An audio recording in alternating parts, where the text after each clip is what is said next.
Boa noite a todos e todas. É bom ver mulheres aqui, né? Vontade às vezes não falta, né? O Ageu disse que o índice é bem diferente. Isso é uma coisa para a gente refletir, né? Nunca tinha pensado sobre isso. Você vai para o ministério, você vai com o sentimento de doar e doar. Daí você doa, doa, doa, doa e chega um momento que você se esvazia. Tem que fazer de tudo, desde questões de visitas, reuniões administrativas, aconselhamentos, mensagens e estar ainda disposto 24 horas. Pastor não tem feriado prolongado, trabalha muito e não sabe dizer nem quantas horas por semana trabalha. Ontem eu tive um dia muito sobrecarregado. Eu não sei quantas horas e nem quantos quilômetros eu dirigi. Eu estive com várias pessoas diferentes, tratando de vários assuntos. Eu já tive várias conversas que para mim a pessoa era totalmente árvore. Aí no final você ora, amém e vai embora. Pastorado é muito solitário. Eu acho que como a gente é muito pautado por essa questão espiritual, a gente tem medo de falar do emocional. Você paga o pastor e recebe o trabalho de psicólogo e daí vai N profissões. Sai para fazer compras, fazer visitas e até comer bolo que a gente não quer comer. Eu perdi as contas de quantas vezes eu pensei em desistir. Acho que toda semana a gente pensa, eu vou fazer alguma coisa que não tem que... No final das contas, você é patrão que não é. Essas não são frases minhas, mas são frases... Como que eu mudo aqui? Aqui, ó. Opa, isso. São frases de uma pesquisa recém-saída do forno, que o título era Burnout, Discurso do Sujeito Coletivo e Aspectos Psicossociais em Pastoras e Pastores, que foi defendida aí pelo Instituto de Psicologia da Universidade de São Paulo, no qual o nosso objetivo era identificar a síndrome de burnout no discurso de pastores. O que é a síndrome de burnout? Eu definiria de uma maneira bem simples. Fala que uma imagem diz mais do que 1000 palavras, né? A gente tem essa expressão. Essa é uma foto de um livro, eu não sei quantos já leram. Eu, particularmente, nunca li esse livro. Ele se chama Esgotamento Espiritual. Para mim, essa foto é a foto que melhor retrata a síndrome do burnout. Ela é um total queimar-se, e guardem isso, pelo trabalho. Não é um queimar-se por questões familiares ou coisas do tipo. E não apenas, mas especialmente presente nas profissões de ajuda. E eu quero talvez iniciar com uma pequena provocação. Chamar a atenção dessa expressão profissão. E eu quero deixar um pouco implícito de que o pastorado é uma profissão. Vamos deixar isso no suspenso. E é muito mais do que um desgaste. Essa foto, para mim, ela expressa porque a gente sabe que um palito de fósforo, depois que ele chegou nessa condição, você pode continuar riscando ele na caixa de fósforo que não vai voltar a acender. Dependendo quanto que ele já foi queimado, se nós colocarmos ele numa outra chama, ele pode voltar a acender. Mas a gente sabe que se já queimou muito, nem colocando perto de um fogo, a gente vai conseguir reacender. O método que a gente utilizou foi uma análise de discurso chamado DSC. É um método muito interessante. É um método desenvolvido pela própria Universidade de São Paulo. Não sei se o Ageu, a Candinha tem conhecimento. Ele é um método no qual, a partir de discursos individuais, surgem expressões chaves, ideias centrais, ancorais, uma categorização que vai dar origem num discurso coletivo. Isso que eu li no início são frases pinceladas do resultado que surgiu, que são esses discursos coletivos, que é muito interessante, porque ali parece que é uma pessoa falando, mas tem ali implícito um pensamento de uma determinada coletividade, né? E eu não vou mentir para vocês. Eu confesso que o término, quando eu me deparei com aqueles resultados depois de 5 anos de pesquisa, leituras e a pesquisa empírica, eu confesso para vocês que eu me senti muito angustiada. Foi angustiante.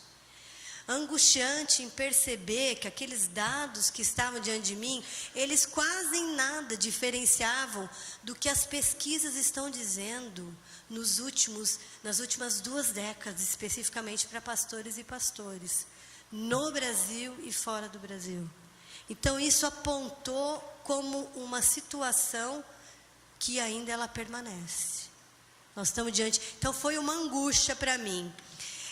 Ao mesmo tempo, aliás, eu quero pedir a permissão de não gastar o nosso tempo falando dos resultados, porque eu imagino que apesar de todos vocês não terem lido essa pesquisa, vocês conhecem muito bem os resultados. Então eu não vou tomar tempo com isso. Agora, ao mesmo tempo, gente, que foi angustiante, eu também confesso que foi convidativo. Foram dados que para mim surgiram como um convite. Eu gostei de quando eu recebi o convite para estar aqui. Essa palavra tem sido muito significativa para mim. E eu percebi nas entrelinhas com a Geu, com o pastor Altamiro, que o convite aqui, que é um convite que é nosso, não é um convite só para a banca, não é um convite só para você. Eu acredito que nós estamos diante de um convite nosso. E eu reconheço que esse é um convite não só para uma reflexão, mas para uma ação. Então eu queria lidar com essas 2 questões. Eu acho que o convite, em primeiro lugar, é para nós olharmos essa questão de uma maneira integral. A própria oftalmologia nos diz que quando nós fixamos muito num único ponto, nós corremos o risco de perder a nitidez da nossa visão periférica, por exemplo. É claro que em determinado momento a gente precisa da visão focada. Por exemplo, se você tem o hobby de caçar ou de tiro ao alvo, não sei. Mas eu acho que nós estamos diante de uma situação que nós precisamos olhar a questão de maneira integral.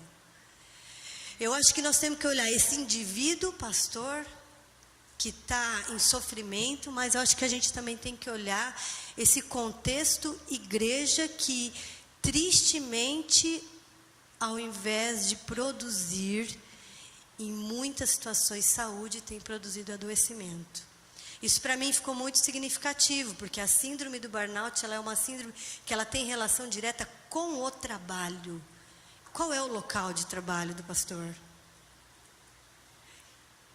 Então, eu acho que o integral nesses 2 sentidos, e um pouco que o Ageu já tomou no início, eu acho que também é um olhar a partir da teologia, sim, mas também é um olhar a partir das outras ciências. Acho que essa proposta é integral, né? E eu acho também que é um convite para nós agirmos. Para mim, esse desafio, eu estou com essa, como diz, eu estou com essa bomba no colo, né? Porque eu acho que o desafio é muito grande nessa área da ação. E especificamente em relação à síndrome do burnout, isso é um desafio que permeia não só a profissão pastor, mas as demais profissões. O ano passado, em 2017, teve aqui no Brasil a Cristina Maslar, tida como a mãe da teoria do burnout. Uma mulher que há 38 anos vem estudado recorrentemente isso.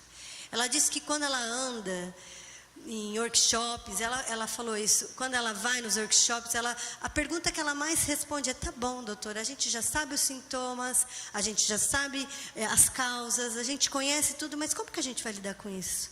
E ela respondeu exatamente isso. Eu humildemente respondo: Nós ainda não sabemos, porque não temos ainda pesquisas de ação e intervenção. Para mim, o que ela estava, em outras palavras, dizendo, nós não temos ainda, talvez, uma prática. Nós temos a teoria, mas nós não temos ainda uma prática de como a gente vai lidar com isso, né? E eu acho que esse é um desafio muito grande.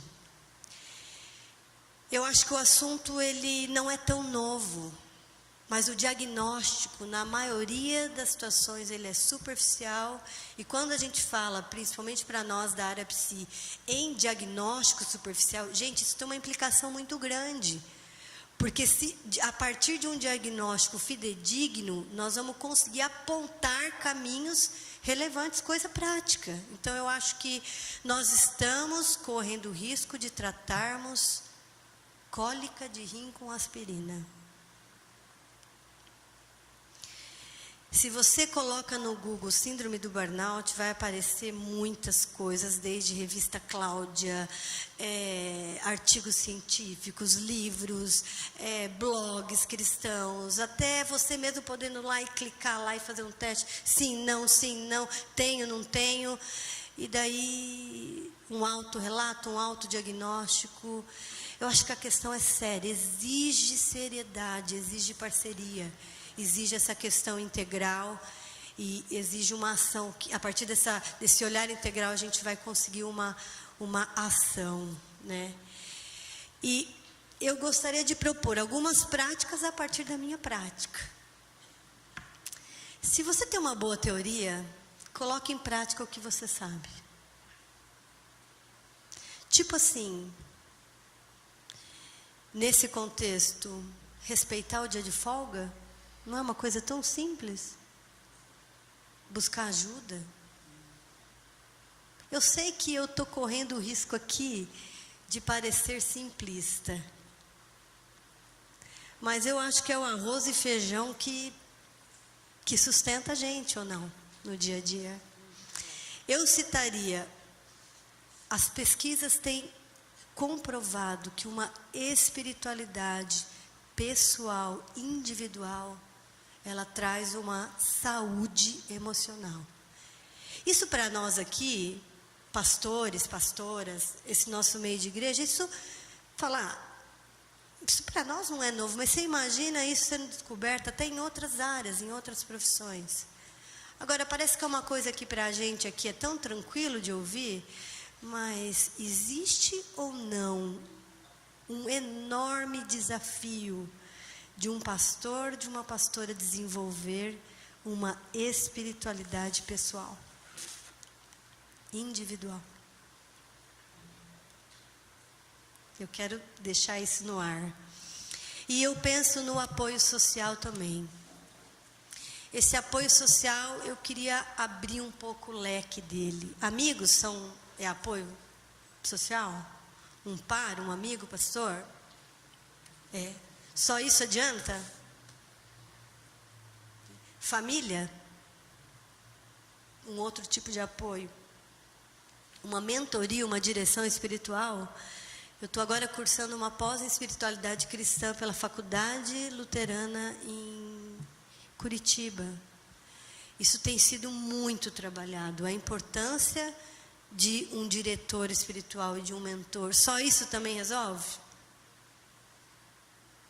Eu quero deixar isso no ar como um pontapé para uma discussão. E outros profissionais, dependendo do caso, dependendo do momento, dependendo do grau, eu acho que é importante também a gente ter um apoio, principalmente, às vezes, com pessoas de fora do nosso próprio contexto. Eu volto a dizer que eu sei que eu estou correndo o risco de ser simplista, mas eu acho que é no arroz e feijão que a gente se sustenta. Eu queria deixar algumas sugestões de leitura, por fim. E eu pensei em 3 dimensões, numa dimensão da síndrome em si, ela é tida também como uma fadiga por compaixão. Esse outro livro da Maslow, Trabalho, Fonte de Prazer ou Desgaste? E talvez esse que seja conhecido no nosso meio, Espiritualidade Emocionalmente Saudável, do Escaseiro. E Eu vou falar dele. Esse é o livro da Roseli, não sei quantos vocês conhecem. Ele saiu agora numa nova edição, né? Ele chama Para Não Perder a Alma. É um livro também fruto da dissertação de... Não, num segundo momento, a Roseli tem um primeiro livro do Cuidado aos Cuidadores. E esse também é uma bibliografia que tem para vender ali. Super, super, super recomendo. A Roseli é uma amiga nossa que está já há uns bons anos também. Poderia tranquilamente fazer parte dessa mesa com muitas colaborações. Por hora eu deixo isso no ar.